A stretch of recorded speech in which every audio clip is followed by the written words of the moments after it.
radio, televisión e internet, presenta Pauta Semanal. Participan y conducen Daniela Panicucci, concejala comuna de Punta Arenas, Cristian García, ex seremi Hacienda y Economía, Mario Esquivel, abogado, y Juan Francisco Miranda, ingeniero civil, ex seremi de Obras Públicas. Pauta Semanal. Después de la noticia, el análisis.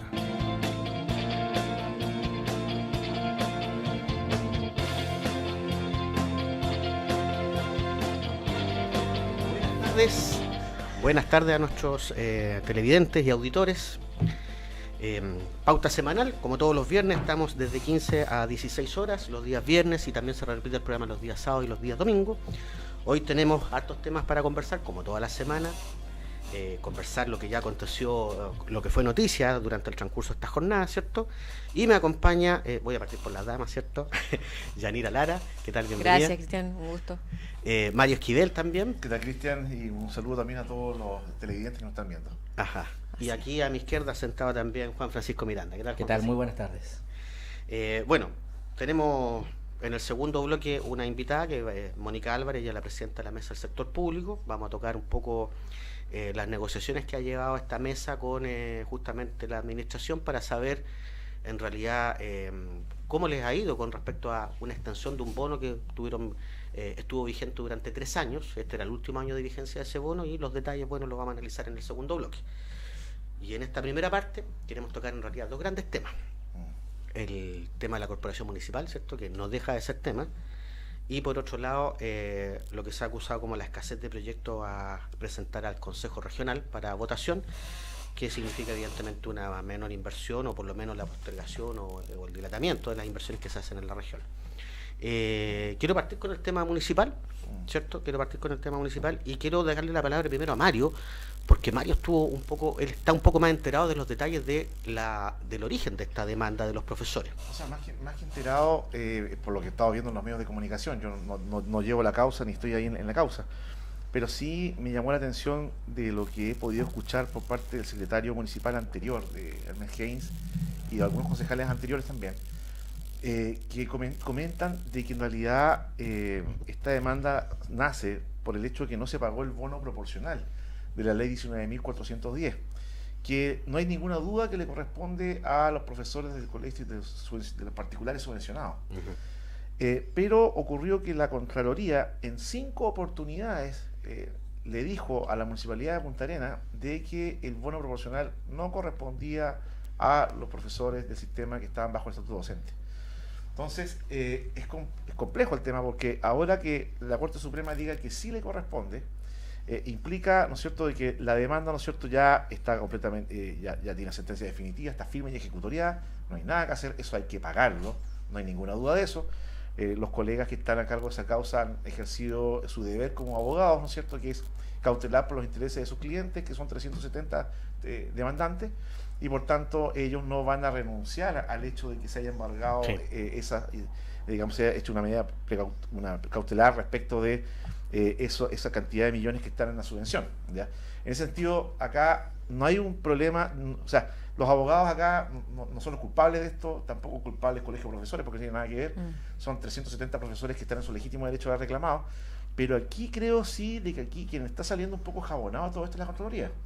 Porque si la Contraloría le dice a la Municipalidad de Punta Arenas que no pague el bono proporcional en 5 dictámenes, como me lo mostró el antiguo secretario Ernest Haynes, tengo la impresión de que aquí, si es que ellos no obedecían en su oportunidad a eso podría haber sido objeto de sumario, ¿ya? Porque como recordemos, todos los servicios públicos descentralizados, desconcentrados, y las municipalidades también, tienen por ley que obedecer los dictámenes de Contraloría. No son dictámenes no son opiniones, por así decirlo, sino que tienen una fuerza, Claro, de hecho la Contraloría lo que hace es interpretar administrativamente la ley, y por lo tanto sus dictámenes son obligatorios. Claro, son entonces obligatorios. En ese sentido... Y por otro lado tiene el poder coercitivo también de poder obligar al cumplimiento de los dictámenes a través de los sumarios. Justamente, los sumarios. Entonces, si es que ellos hubiesen pagado el bono proporcional en contra de lo dictaminado por Contraloría, estarían sumario. Claro.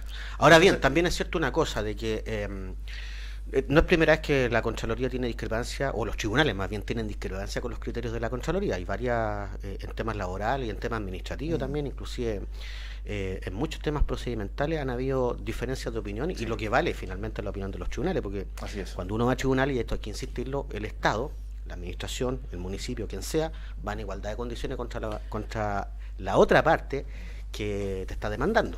Entonces el tribunal finalmente resuelve entre dos iguales, no hay una superioridad en este caso. Yo voy a hacer un ejercicio quizá absurdo, pero más simple en términos de que si se hubiese pagado, en la práctica, el déficit de la corporación hubiese incrementado en número en 4.000 millones. Así es. Así de simple, porque esa plata iba a ir acrecentando la deuda, porque sabemos que... O sea, igual se debe, claro, igual se debe. Por lo tanto, desde el punto de vista neto, esos 4.000, haberlos pagado antes o pagarlo ahora, eran Aumentaba parte la del deuda. problema global que tiene la corporación municipal.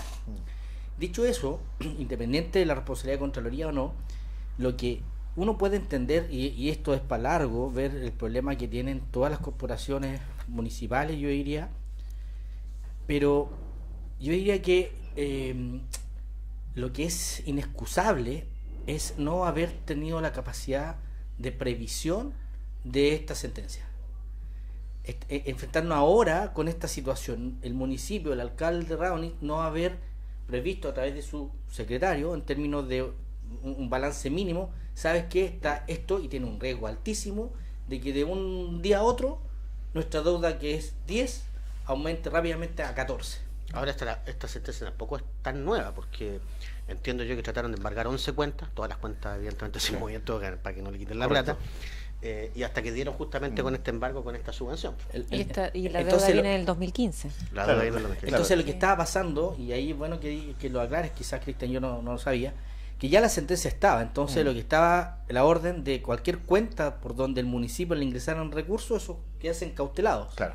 A la corporación en realidad. A la corporación. Y lo Sí. que estaba ocurriendo es que los fondos que ingresaban a la corporación ingresaban por otras cuentas para evitar eludir que justamente había una el especie cumplimiento. de eludir exactamente un cumplimiento. Y llega esto donde ya es más difícil eludir, y entonces vuelvo a decir, lo que es inexplicable o imperdonable es no haber tenido la previsión de que esto en algún momento te puede arrancar una, Claro. 2, 3 veces, pero en algún momento va a pillar. Y hoy día el problema que tenemos, y yo diría que desde el punto de vista social el riesgo es alto, es que una vez más nos enfrentemos a quizá un posible paro, donde una vez más son los perjudicados Los niños. los estudiantes, la comunidad en general, los profesores también, hay que decirlo, porque en la práctica hay que ponerse en el lugar de ellos, como cualquier Es que son trabajadores al final, como un claro. trabajador. La culpa no es del mandante o el dueño de la empresa, sino que la culpa no es del trabajador, sino que de quien administra esta empresa, en este caso llámese Corporación Municipal. Y por lo tanto me sorprende, porque antes del 18 estábamos todos más o menos felices, me incluyo, porque había una solución y como que se veía, Pero nosotros habíamos advertido el tema. Pero al tema de las cotizaciones previsionales. y Es que es otro enfrentamos- problema. Es otro escenario. tema. y nos enfrentamos 2 semanas después a otro problema. Entonces, y hay que recordar que el lema de campaña de Claudio Raonic fue que con él no iban a haber problemas judiciales en el tema de gestión municipal. Y lo que hemos visto, hayan habido igual noticias. Entonces, todo lo que él dijo en campaña, en la práctica, a 2 años ya, vamos a cumplir en diciembre 2 años de gestión, se ve que no ha sido así. Sí, pero es que otra cosa es con guitarra finalmente. Es que también yo creo que, bueno, no sé si quieres. O sea, lo que puedo mencionar es que, si bien es cierto, esta deuda hoy en día está, pero en todos los medios de comunicación, y le está afectando directamente a los profesores y también a los niños, es una deuda que viene del año, por lo menos del año 2015, y que hoy en realidad dio, yo creo que el pic, ¿no es cierto?, relacionado con el actuar que tiene que tener la municipalidad, y de qué forma puede también ir de frente y encarar este problema. Yo creo que la mejor solución, que obviamente es difícil, es pararse de frente y decir cuál va a ser el plan ahora que va a tener la municipalidad, ¿no es cierto?, y cómo va a salir adelante y va a solucionar esta crisis económica que tienen tan profunda dentro de la Cormupa. Claro, lo que Y- pasa es que Perdón, sí, te Ya, entiendo. y ahí creo que tiene un rol fundamental el alcalde, como también la persona de la Cormupa, El secretario. el secretario, quienes tienen que salir a hablar de frente con los profesores y entregar una solución concreta. Tal como lo decía también un compañero Mario. Mario, ¿no es cierto? Mencionaba que Contraloría también había dado algunos dictámenes donde decía que no tenía que ser pagado y al final, ¿no es cierto?, mencionan que efectivamente sí se tiene que pagar. Quizás pueden haber previsto este problema, pero tampoco estaban los fondos. Entonces, se puede prever, pero tampoco se puede hacer mucho. Yo creo que sí trataron de buscar soluciones, como por ejemplo el tema de las propiedades, que al final tampoco tuvo una solución. Pero eso no era para este problema. No, era para el pago de las cotizaciones. Para el anterior. Claro. Para las cotizaciones previsionales. Exactamente. Pero un poco va en la línea de lo que dice Yanira, porque si tú tienes un plan integral, Claro. porque estáis parchando Sí, en el po. fondo, colocando el Es dedo, tener un tenéis la plan represa integral. y el agua se está viniendo y le estáis colocando dedos, se te va a reventar la represa igual en algún rato. Esto es como la caricatura, ¿cierto? Pero finalmente, claro, si tiene que haber un plan global, con todas las deudas y también sincerando cuáles son los ingresos, y desgraciadamente hay que echarle mano a los gastos. Y al echar mano a los gastos significa... Ahora, esta situación le hubiera pasado a Radonich o al que sea. Así o sea, es, le iba a pasar a justamente, cualquier sí. alcalde que esté ahora en el mando. Pero hay una diferencia, sí, hay una diferencia, porque yo recuerdo de que, y esto lo tengo que mencionar, porque finalmente uno ve este salvavidas en el fondo de que existan un sobrante de presupuesto, no se había visto nunca. De tal, o sea, cambios de partidas presupuestarias hay habitualmente, pero de la magnitud, porque esto es casi el 10% del presupuesto, este cambio que logró Esos hacerse. 2.000 millones de pesos. Claro, eso no se había visto nunca. La posibilidad de hacer un leaseback autorizado por la DIPRES tampoco se había visto nunca. A otros alcaldes también se los prohibieron, y eso que lo solicitaron. Sí. La reasignación del artículo 54, ¿cierto? También es algo que el pago de la subvención finalmente también es algo que nunca se había permitido a otros alcaldes. Entonces, aquí ha tenido 3 salvavidas en forma inédita. Hay que valorar efectivamente la gestión que logró hacer a nivel central, pero tenemos el problema que el hoyo sigue creciendo y se está acrecentando cada vez más, porque finalmente lo que ocurre es que si uno no hace claramente el balance de lo que se debe y lo que se tiene, siempre le van a pillar las sorpresas, y eso es lo que se está echando de menos. Pero también es cierto, o sea, que hay un problema que es macro y que, por cierto, no depende de un consejo y su alcalde, pero sí es ineludible la responsabilidad, porque precisamente si hubiesen existido estos 2.000 millones que aparecieron hace un par de meses, desde un principio quizás el paro no se hubiese justificado. En ese sentido, quizás sí. se hubiesen recibido más inversión, quizás la ley, tú ayúdame, la ley de mano de obra, De la bonificación, o sea, ¿no? quizás empiece a recibir mucho más dinero que no pudiste recibir por no haber tomado esa decisión. Entonces eso no es responsabilidad de cualquier alcalde, es la responsabilidad de este y de este secretario de la corporación, porque haber previsto esos 2.000 millones de pesos no hubiésemos tenido paro, es lo más probable, porque si se pagaron ahora con esos 2.000 podrían haberse pagado en marzo. Ahora no hubiésemos tenido paro. Exacto. Pero de todas maneras sigue también, seguramente se va a reflotar la idea de volver a hacer el leaseback, porque hay que recordar que el leaseback se intentó licitar, ¿cierto? Pero no concurrieron oferentes. Pero no hubiésemos tenido la discusión del LICVA si hubiesen, por temas de administración, haber determinado que existían esos 2.000 millones en el verano. No, ¿Eso de quién es responsable? El paro Pero a principios de este año no hubiese estado efectivamente si esos 2.000 millones se hubiesen resignado de un comienzo. Pero se podía ver No estaba liberado. ¿Estaba liberado eso desde el principio? Es que, pero si cuando revisaron es el saldo inicial, pues. Y cuando tú ves el saldo inicial de caja es porque quiere decir que tenéis las cuentas desordenadas, pues.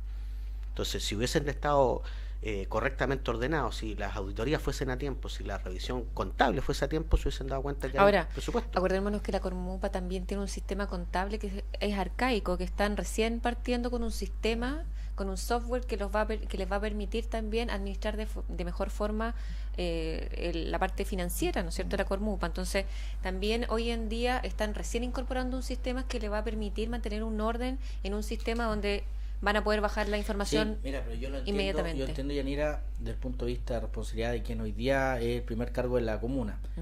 Lo entiendo el año pasado, un año recién Para instalarse. pero no lo entiendo en este año y no lo entiendo en este verano, de haber reasignado fondos y que después de haberse dado cuenta que existía este disponible. O sea, y ahí la responsabilidad, yo soy en eso súper duro, de el paro de esos casi 3 meses es del alcalde Radonich y es de esta administración.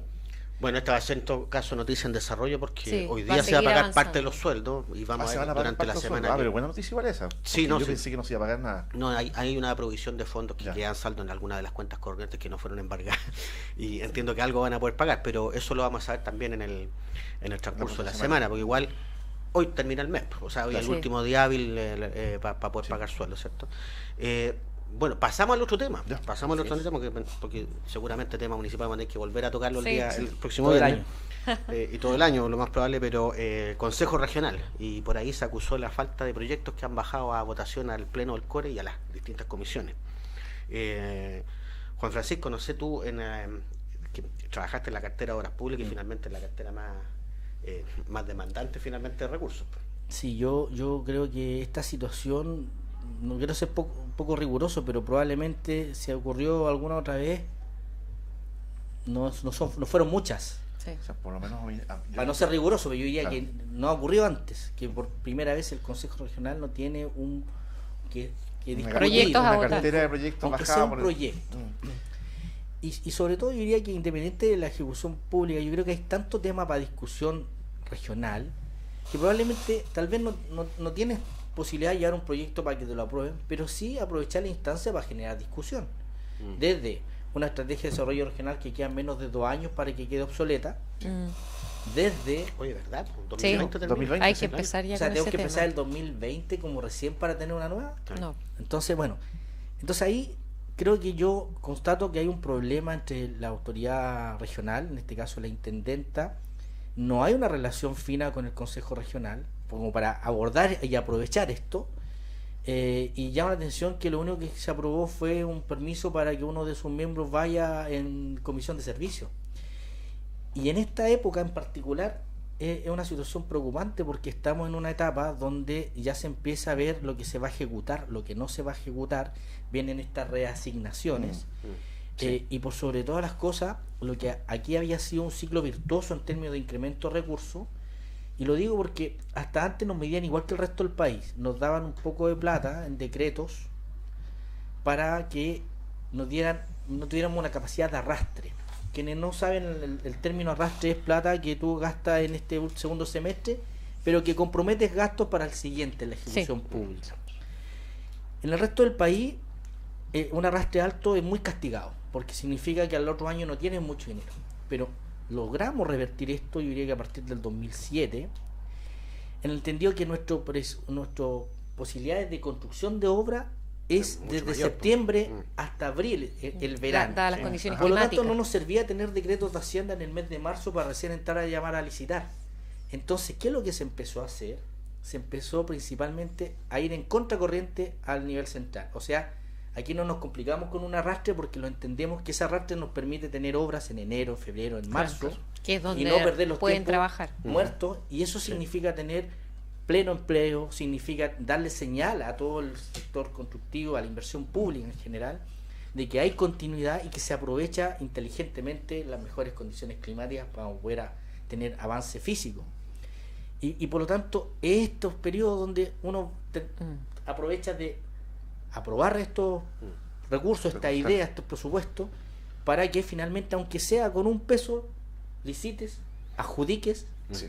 y te aseguras que tienes el verano en construcción, en Sí, sencillo. sí, pero Y eso- finalmente, claro, pero finalmente no solamente todo es obra pública. No, claro, pero dado que aquí la discusión es que no hay proyectos para aprobar, la mayoría de los proyectos o convenios del gobierno regional tienen que ver con inversión, con gasto, Con cemento. con cemento, por decirlo así. Y eso es preocupante porque hay proyectos que están recomendados, que tienen su recomendación Sí. técnica. Me encontré con la alcaldesa en la mañana acá en el centro y andaba con su consejo municipal.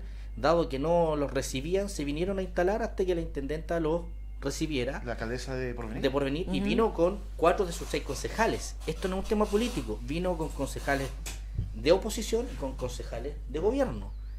Pero hay un problema de relación, porque no los están tomando en cuenta. Afortunadamente lograron dialogar y se comprometieron para poder avanzar en esto. ¿Qué es lo que yo veo preocupante? Es que no está el diálogo político y tampoco hay señales respecto a presupuestos de los próximos meses. Sí, de hecho, pues, lo que uno echa de menos justamente es que existe una cartera más coherente o menos coherente, pero finalmente una cartera de proyectos que en todo caso existe, porque Existe proyectos hay. listado. Existe listado, pero, Sí. pero el no tener claridad de para dónde, cuál es la hoja de ruta finalmente, la carta de navegación, eso es lo que se ha venido criticando. La intendenta dicen que ha ido en varias oportunidades a Santiago a conversar con el presidente, y no ha querido anunciar todavía los planes de inversión mientras no Por lo converse mismo. con el presidente, claro. ¿Alguien sabe más detalles de esto? No, yo por lo menos que yo recuerde, yo fui asesor jurídico del Consejo Regional 2 años y medio, desde febrero de 2010 hasta septiembre de 2012. Y me da a creer que, por lo menos cuando sesionaba, no recuerdo una sesión en la cual no se hayan aprobado proyectos o no se hayan aprobado, digamos, no lo recuerdo, que no haya habido una bajada. Siempre estaban en tabla. Sí, justamente. Entonces, o por último, claro, hay en tabla y hay trabajo previo de comisiones, ¿no es cierto? Comisión de infraestructura, todas las comisiones que estaban ya hace cierto tiempo, pero ya habían varias comisiones en el Consejo. Y claro, siempre había, digamos, proyectos en tabla. Entonces me llama la atención que no haya habido esta sesión, y me preocupa también lo que hablaba el presidente del Consejo Regional, que decía que faltaba un poco de contacto, digamos, con la máxima autoridad. Ojalá esto pronto se pueda arreglar, porque como dice Juan Francisco, efectivamente la mayoría de estos proyectos, ¿no es cierto?, se ejecutan en el próximo año, ¿no es cierto?, hasta el mes de abril, mayo, ¿no es cierto?, cuando después cae el invierno y hasta que cae el invierno. Entonces es importante, digamos, aprobar proyectos para poder mantener justamente la dinámica de esta región, que depende mucho de la inversión pública. Y lo otro que, por más que los proyectos estén con la recomendación social, ¿cierto?, y existan esa cartera de proyectos en la base de datos del Ministerio de Desarrollo Social, solo el intendente es quien puede presentar la votación al CORE. Eso no es iniciativa de ningún CORE, porque constitucionalmente no se les permite. Los CORES votan. Sí. Pero no son el ejecutivo del gobierno regional. El ejecutivo es, en este caso, el intendente. Ahora hay un listado donde están todos los proyectos, los cuales tienen que ser votados, ¿no es cierto? Y se baja ese listado los días miércoles, creo. Depende, el miércoles sesiona la comisión interior, entonces es la que fija el acta del siguiente. Entonces ahí, se hace el listado de los proyectos con los cuales tienen que votar. Ahora, hay proyectos que realmente son importantes y que quizás necesita el visto bueno también del presidente, como ella lo menciona, pero hay otros proyectos con los cuales la inversión es mucho más baja y perfectamente el intendente tiene la capacidad también de priorizarlos y bajarlos. Ahora, yo tengo que rechucarte en ese sentido, porque una de las potestades del gobierno regional es que tiene patrimonio propio, por lo tanto no tiene que pedirle la venia al presidente de la República. Así es. Ahora, ella quiere, por lo que menciona también la Seremi de Gobierno actual, que quieren pedir como, de cierta forma, quiere mostrarle primero como el plan regional para poder después informar en qué va a consistir. Pero ese plan regional, ¿quién lo hizo? ¿Quién participó? Existe primero, que nadie sabe si existe. ¿Hay un plan regional? Porque también hay que decirle que la gran crítica es que ese plan, hubo un plan Magallanes en Piñera 1. Sí, claro, plan Magallanes, me acuerdo. Con discusión, bueno, más algunos, a nosotros algunos no nos gustó, a otros sí, pero consejo, hubo una discusión. De hecho, algunos de esos proyectos se incorporaron en el plan de zona extrema. Claro. Pero aquí no ha habido, y un poco la crítica es esa. ¿Quién en el fondo está definiendo el rumbo de la región? No lo sabemos. Tampoco hay una relación con la comunidad que uno diga, ya, por último está la comunidad. Tampoco vemos eso. Que los alcaldes tengan que venir a instalarse para que los atiendan, para que lo escuchen, creo que tampoco es una muy buena señal. No, claramente, o sea, yo en eso concuerdo contigo, no es una buena señal, pero también hay que mencionar que la intendenta lleva 2 meses, creo, en su cargo. También fue un periodo, yo creo que aún se está empapando de todos los temas relacionados con los cuales ella tiene que tomar decisiones y tiene que mediar y tiene que hacer, de cierta forma, ejecutar su trabajo, ¿no es cierto? Bajar la información a quienes correspondan. Puede ser una de las razones. O sea, lo menciono porque puede ser una de las razones por las cuales quizás todavía estamos... muy verde todavía. Pero es que ahí yo echo de menos, por ejemplo, el gobierno no es una persona. Creo que aquí el gobierno es un equipo. No, y además el Estado sigue funcionando. ¿Dónde están los gobernadores? ¿Dónde están algunos seremis? ¿Dónde está los gobernadores yo creo que están trabajando? Por ejemplo, Arco de Puerto William se ve bastante que está trabajando igual. Diría que el más activo de los que hasta en estos 6 meses y días lleva este gobierno, es como uno de los más activos. Claro, pero la incidencia en el tema presupuestario es del intendente exclusivamente. Ahora, el tema, estaba viendo, casi todos los años ocurre de que los intendentes de todos los gobiernos, para poder cumplir con la ejecución presupuestaria, la FNDR y el Fondema, y no les quede dinero, acuden al tema de la transferencia de capital. Sí, pero devuelven plata. En noviembre y diciembre dicen, ¿sabes qué? No alcanzamos a aprobar estos proyectos. Empezamos a transferir, sacan, digamos, ojalá que no ocurra eso en mayor medida. Es una pésima señal. Es una pésima señal, pero ha pasado siempre. No, yo no recuerdo gobierno que no haya pasado. Pero te digo que en Magallanes en general pasa poco, Eso empezó a cambiar en 2010. Claro, porque de hecho lo que ha ocurrido es al revés, porque se ha necesitado aumentar más fondos, inclusive aumentar los convenios de programación, justamente porque falta plata, porque la impronta, o sea, la máquina ya creció demasiado para lo que venía históricamente Magallanes. Hay que recordar además que cuando parte de los gobiernos regionales para allá en el año 92, 93, el primer presupuesto era de 10 millones de pesos. Porque siempre más o menos... Y ahora estamos en casi más o menos 70.000 millones. Eran como entre 300 y 400 millones, poco más, que hicieron transferencia de capital casi todos los años. Entonces... Ojalá que no suceda eso, porque es posible que se encuentren, ya que están presentando menos proyectos en tabla, es probable que tengan que acudir justamente al tema de transferencia de capital para cumplir la meta de la ejecución presupuestaria. Pero ahí, ¿cuál es el riesgo que yo veo? Y digo esto porque no sé en qué cifra, qué año cambió, pero al menos hasta el 2010 que yo estaba en el Estado, se reconocía gasto pagado ejecutado. Sí. Ese era un dictamen de Hacienda, o sea, no valía estas transferencias a última hora como para cumplir el gasto, tenía que estar gastado, efectivamente. Después vino este cambio para cumplir, ¿y cuál es la mala señal? Es que si a última hora tú le pasas 1.000 millones al FOSIS, el FOSIS del próximo año a nivel central va a decir, en realidad démosle poco a Magallanes porque ya... Sí. Entonces, a la larga, plazas de inversión sectorial. Nos hacemos damos un paso en mal falso, favor, nos sí, hacemos un mal falso. favor a entregarle a ministerios, Mm. porque a la larga llega menos dinero a la región. De hecho, la gran discusión, Claro, justamente. la gran discusión con Hacienda para poder volver a recuperar los 4.200 millones de pesos que estaban emposados, ¿cierto? Sí. Relacionados con la zona franca, Ajá, correcto. del primer pago de la zona franca, tenía que ver con dos argumentos. Primero, que no está solucionado el conflicto de la zona franca, y segundo, que las regiones en general no ejecutan sus gastos.